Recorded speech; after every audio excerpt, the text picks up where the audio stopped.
사도신경으로 신앙 고백하십니다. 나는 전능하신 아버지 하나님 전지의 창조주를 믿습니다. 나는 그 유일하신 아들 우리 주 예수 그리스도를 믿습니다. 그는 성령으로 잉태되어 동정노 마리아에게서 나시고 본디오 빌라도에게 고난을 받아 십자가에 못 박혀 죽으시고 장서된 지 사흘 만에 죽은 자 가운데서 다시 살아나셨으며 하늘에 오르시어 전능하신 아버지 하나님 우편에 앉아 계시다가 거기로부터 살아있는 자와 죽은 자를 심판하러 오십니다. 나는 성령을 믿으며 거룩한 공교회와 성도의 교제와 죄를 용서받는 것과 몸의 부활과 영생을 믿습니다. 아멘. 오늘 아침에 하나님께서 우리 모두에게 주시는 생명과 진리의 말씀은 마태복음 17장 1절에서 8절까지 한 절씩 교독하시겠습니다. 마태복음 17장 1절. 엿새 후에 예수께서 베드로와 야고보와 그 형제 요한을 데리시고 따로 높은 산에 올라가셨더니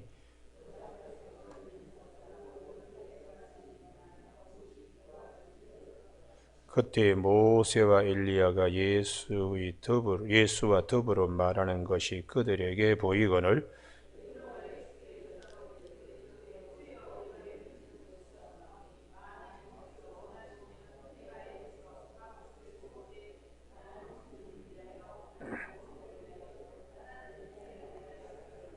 말할 때 홀연히 빛난 구름이 그들을 덮으며 구름 속에서 소리가 나서 이르시되 이는 내 사랑하는 아들이요 내 기뻐하는 자니 너희는 그의 말을 들으라 하시는지라. 예수께서 나와 그들에게 손을 대시며 이르시되 일어나라 두려워하지 말라 하시니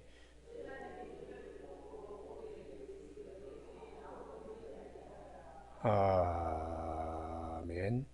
오늘 2절 말씀에 그들 앞에서 변형되사 그 얼굴이 해같이 빛나며 옷이 빛과 같이 휘어졌더라 하는 말씀 중심으로 예수 생명의 옷을 입어야 하는 이유라는 제목으로 말씀을 나누겠습니다. 우리가 창세기 3장에 보면 하나님의 에덴 동산에서 아담과 하와를 내보내실 때에 가죽옷을 입히십니다. 손에 피를 바르고 짐승의 가죽을 벗겨서 그것으로 아담과 하와와 아담이 옷을 입게 됩니다. 왜 입혀주셨을까요? 무화과나무 이파리로 엮은 치마 가지고는 감당이 되지 않기 때문입니다. 예수님께서 어제 아침에 살펴본 대로 왜 십자가에 죽으시며 부활에 대한 말씀을 하시는가? 예수님의 죽으심과 부활은 하나님이 우리에게 입혀주시는 가죽옷과 같은 것입니다. 우리는 오늘 이 제자들이 예수 그리스도의 십자가와 부활 이 큰 은혜를 마음이 굳어서 길가밭과 같이 되어 죽음에 대한 두려움 때문에 아직도 주님이 우리에게 주시는 사랑의 옷을 이걸 잘 이해하지 못하고 거부하며 근심하며 걱정했습니다. 그래서 예수님께서 왜 십자가에 죽으셔야 하시는가? 그리고 부활에 대한 말씀을 왜 하시는가? 그 이유에 대하여 오늘 17장 하나님의 사랑의 가죽옷을 입어야 되는 이유 때문에 변화산에 제자들 모두가 아니라 그 중에 선두 그룹에 해당되는 베드로, 야고보, 요한 요 세 사람을 따로 데리고 올라가시게 됩니다. 엿새 후에 마가복음에도 엿새 후에 근데 누가복음에는 8일째가 되어 거기에 시간의 계산이 만 6일이냐 아니면은 지난 안식일과 새로 오는 안식일 이렇게 다 합쳐서 이게 8일 하여튼 그런 차이가 있습니다만은 누가복음에서는 누가복음 9장 28절에 보시면 변화산에 올라간 이유가 기도하시러 제자들을 데리고 기도하시려 올라가셨다고 거기 아주 분명하게 기록이 되어 있습니다. 우리가 기도하러 주님께서 이렇게 데리고 올라간 이유는 또 다른 세계가 있기 때문이에요. 또 다른 세계. 우리가 이 부분을 굉장히 주목해야 됩니다. 성경에 보면은 또 다른 세계가 있다. 시간과 공간의 제약을 받는 현실 세계만 있는 것이 아니고 이것을 뛰어넘는 또 다른 세계가 우리 가운데 있다는 것이, 몸과 영혼이 같이 공존하듯이 현실과 비현실, 눈에 보이는 세계와 가상세계, 이런 것이 같이 공존해 있는 가운데 우리가 살고 있다. 그래서 구약 성경에 보면은 다니엘과 그의 친구들이 뜻을 정하여 몸을 더럽히지 않겠다고 바벨론 포로로 잡혀가는데 사드락 메상 아벳느고로 요 다니엘의 친구 세 사람이 느부갓네살 왕이 만든 금 신상에 절하지 않습니다. 그래서 풀무불에 들어갔는데 여기가 대단히 중요해요. 그럼 죽어야 되잖아요.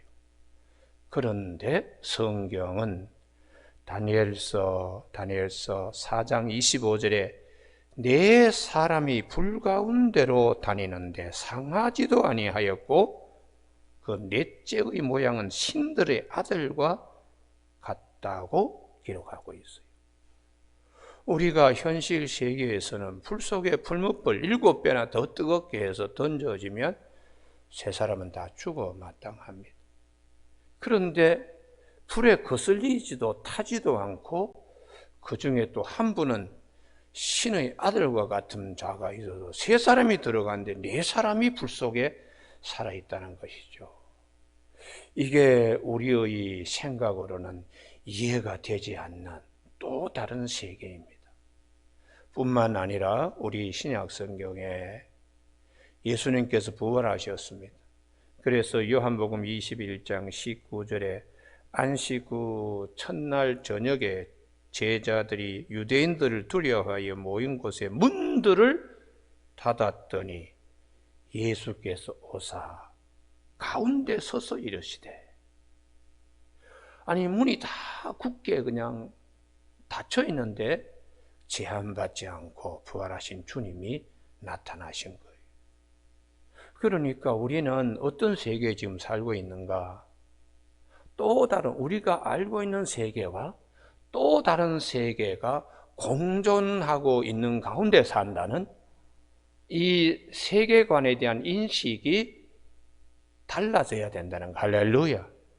그래서 우리가 그 자동차 연습할 때에 꼭 운전교습소에 가지 않더라도 가상현실 가운데 영상을 놓고서 운전대를 잡고서는 뭐 이렇게 연습도 하고, 또 비행기 조종사들 비행기 태우기 전에 또 그러한 것 보고 뭐 이렇게 연습하고, 그것이 나중에 자기 것이 되어서 실제로 조종관을 잡았을 때도 두렵지 않는 그런 이제 가상현실을 우리가 얘기하고 있는데, 성경은 우리가 살고 있는 현실 세계와 또 다른 세계가 공존해 있다는 것을 우리에게 말씀하고 있습니다. 여러분, 이것이 우리가 가지고 있는 세계관이 되어야 됩니다. 할렐루야. 그래서 모세가 하나님 앞에 부름받을 때에 출애굽기 3장에 떨기나무에 불이 붙었으나 타지 않는 거죠. 이걸 우리는 신비라 그러고 하나님의 기적이라 그러는데, 또 다른 세계 하나님이 우리에게 말씀하시는 것입니다. 그래서 나중에 사도들이 부활하신 주님을 만나고 성령을 그들이 받은 후에 또 다른 세계를 경험하게 하나님이 하셨어요. 그것이 사도행전 5장에 사도들이 부활하신 주님을 증거하니까 하루에도 수천 명이 예수를 믿는 그런 역사가 일어나니까 예루살렘의 종교 지도자들이 예수님 전하지 마라. 그리고 옥에 가두었습니다. 그런데 사도행전 5장 18절에 사도들을 잡아 옥에 가두었더니 주의 사자가 밤에 옥문을 열고 끌어내어 이르되 가서 성전에 가서 이 생명의 말씀을 다 백성에 전하라 하매. 그래서 문이 잠긴 채로 제자들이 나오게 되는 겁니다. 그게 인간의 시공을 초월한 세계를 우리가 어떻게 이해해야 되는가? 우리가 살고 있는 세계는 현실 세계만 있는 것이 아니고 비현실 세계도 있다. 그것의 맛보기가 꿈과 환상과 기적입니다. 그래서 이 사도들이 나와서 새벽에 하나님 성전에서 말씀을 전하니까 아니 옥에 잡아놓던 사람이 어떻게 새벽에 저렇게 나와서 말씀을 전하고 소동이 일어나서 이거 어떻게 된 거냐 하고 알게 했더니 그들이 듣고 새벽에 성전에 들어가서 가르쳤는데 옥은 든든하게 잠겨 있고 지키는 사람들의 문에 서 있으되 문을 열고 본즉 그 안에 한 사람도 없더라. 이게 이제 성경이 우리에게, 그리고 사도행전 12장에 베드로가 옥에 갇히지요. 두 군인이 베드로를 같이 이렇게 옆에 같이 파수를 하고 파수꾼을 옥문 앞에 세우고도 베드로와 같이 또 옆에서 자게 이렇게 했습니다. 사도행전 12장 6절에 베드로가 두 군인 틈에서 두 쇠사슬에 매여 누워 자는데 파수꾼들이 문 밖에서 옥을 지키더니 호련히 주의 사자가 나타나매 옥중에 광채가 빛나며 또 베드로 옆구리를 쳐 깨워 이르되 급히 일어서라 하니 쇠사슬이 그 손에서 벗어지더라. 베드로가 나와서 따라갈새 천사가 하는 것이 생시인 줄을 알지 못하고 환상을 보는가 하니라. 이에 첫째와 둘째 파수를 지나서 시내로 통한 쇠문에 이르니 문이 저절로 열리는지라. 그렇게 왜 성경은 이런 것들을 우리에게 증거하시는가? 우리가 살고 있는 세계는 시간과 공간의 제약을 받고 있는 세계도 있지만 뛰어넘는 또 다른 세계가 있다는 것을 우리에게 말씀하고 있습니다. 그래서 또 다른 세계, 그럼 또 다른 세계는 어떤 세계인가? 오늘 17장의 변화산에서 주님이 변화된 세계를 제자들에게 보여주시는 2절 말씀 다 같이 한번 읽습니다. 시작. 그들 앞에서 변형되사 그 얼굴이 해같이 빛나며 옷이 빛과 같이 휘어졌더라. 아멘. 그러면서 3절에 모세와 엘리야가 예수와 더불어 말하는 것이 그들에게 보이거늘, 이 부분이 아주 중요합니다. 영생의 세계가 있다는 것이. 모세와 엘리야는 죽은 줄로만 알았는데 예수 그리스도께서 우리에게 또 다른 세계를 제자들에게 보여 영원한 생명의 세계가 있다는 것을, 또 다른 세계. 그래서 영원한 생명의 세계에 이르는 길은 딱 한 가지입니다. 예수 그리스도를 통하여 영원한 생명의 세계를 맛볼 수 있다는 것이에요. 이게 오늘 변화산의 17장의 말씀입니다. 그래서 저는 마태복음의 가장 핵심이 뭐냐? 16장과 17장이다. 16장에 십자가와 부활에 대한 말씀을 하시면서 교회에 대한 말씀도 하시고 천국 열쇠도 말씀하시고, 십자가와 부활은 하나님이 우리에게 입혀주시는 가죽옷이다. 그리고 그 가죽옷을 입고 또 다른 은혜의 세계, 영원한 생명이 있는 세계, 그것을 예수 그리스도 안에서 예수 그리스도를 통하여 예수 그리스도로 말미암아 우리에게 하나님의 영원한 생명을 우리에게, 그래서 주님이 입고 계시는 이 생명의 빛의 옷을 제자들도 입어야 하기 때문에 예수님께서 이 십자가의 죽으심과 부활에 대한 말씀을 하시는 거예요. 그런데 제자들이 아직도 그들의 믿음이 옅어서 이걸 받아들이기가 어렵습니다. 그래서 오늘 아침에 우리 새벽기도 나오신 우리 모든 교우들은 가죽옷을 입히시는 하나님의 사랑이 마태복음 16장의 예수 그리스도의 십자가의 죽으심과 그리고 부활에 대한 말씀으로 우리에게 빛나는 생명의 옷을 입어야 되는 이유는 또 다른 세계, 영원한 생명 세계, 천국이 있기 때문이다. 할렐루야. 그래서 베드로가 너무 신비하니까 주여 우리가 여기 있는 것이 좋사오니 했는데 누가복음에서는 여기는 꼭 찾으십니다. 누가복음 9장. 누가복음 몇 장이라고요? 9장. 31절이 왜 모세와 엘리야가 주님께 와서 말씀하시는가? 누가복음 9장 31절 때문에 그래요. 누가복음 9장 31절 다 같이 있습니다. 시작. 영광 중에 나타나서 장차 예수께서 예루살렘에서 별시하실 것을 말할세. 다시 말하면 예수님의 십자가의 죽으심을 위로하기 위하여 모세와 엘리야가 예수님 앞에 엎드려서 말씀하는 거예요. 우리의 모든 죄를 사하시기 위하여 십자가상에서 당신이 하나님의 아들이 이 피를 흘리셔야 되는 일에 대하여 위로하시고 또 말씀하시는 것입니다. 그런데 32절에 베드로와 및 함께 있는 자들이 깊이 졸다가, 이게 문제예요. 이게요. 하나님의 은혜의 세계에 이게 잠깐 왔다 가는 건데 이게 이제 깊이 졸다가, 그래서 주님께서 마태복음 26장 41절에 겟세마네 동산에서 시험에 들지 않게 깨어 있어 기도하라. 깨어 있으라는 거예요. 여러분, 우리가 은혜도 그렇습니다. 은혜도 잠시 나에게 탁 비칩니다. 할렐루야. 그때에 꾸벅꾸벅 졸면은 이 귀한 진리의 말씀이 이게 놓치게 되는 겁니다. 목사의 경우에도 설교 준비하고 할 때 영감이 쫙 이렇게 올 때 그때 얼른 메모를 하든지 뭐 아니면은 그것을 이렇게 간직해야 되는데 이런저런 생각하다 보면 놓쳐요. 그러면 그러한 똑같은 진리의 말씀을 나중에 10년, 20년 후에 다시 이제 그걸 듣게 될 때는 예전에 이거 내가 놓쳤던 걸 지금 하나님이 말씀하시네.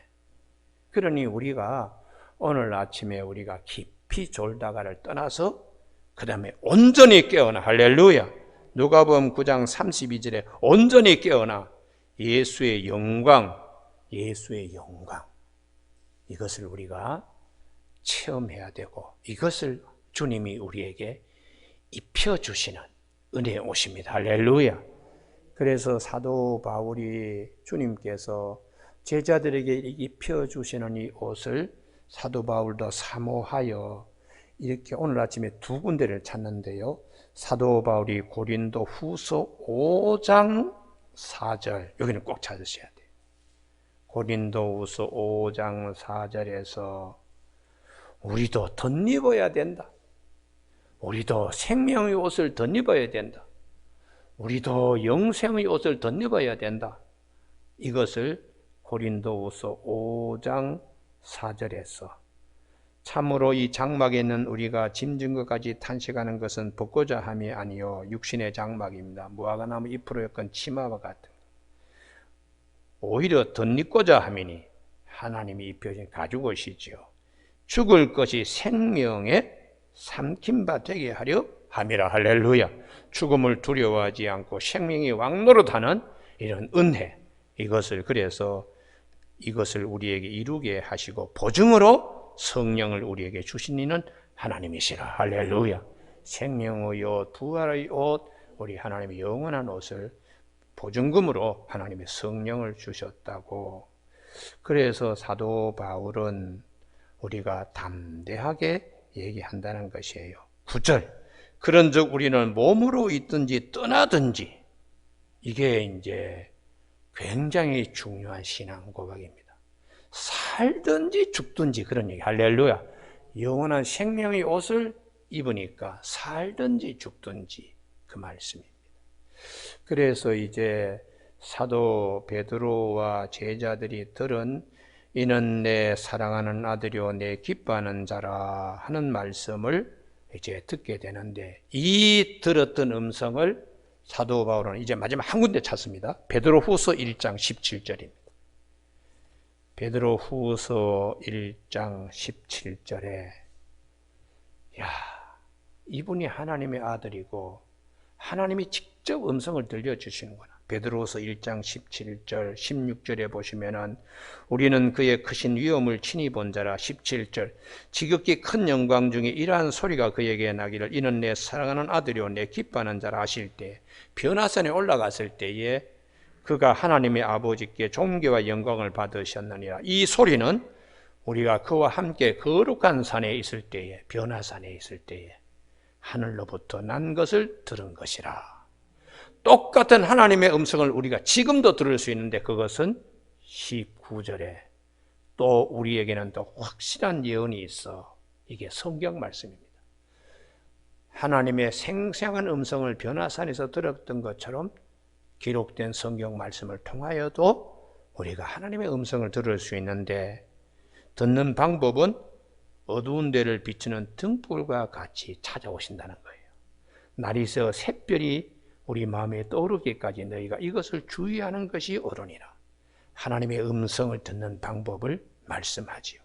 그래서 먼저 할 것은 성경의 모든 예언은 사사로이 풀 것이 아니라 성령의 인도와 내적 조명에 따라서 성령이 말씀하시는 대로 들을 수 있게 해야 되는데, 그 이유는 예언은, 성경의 말씀은 언제든지 사람의 뜻으로 낸 것이 아니요 오직 성령의 감동하심을 받은 사람들이 하나님께 받아 말한 것이기 때문에 성령의 감동을 받아서 해석이 가능하다는 거예요.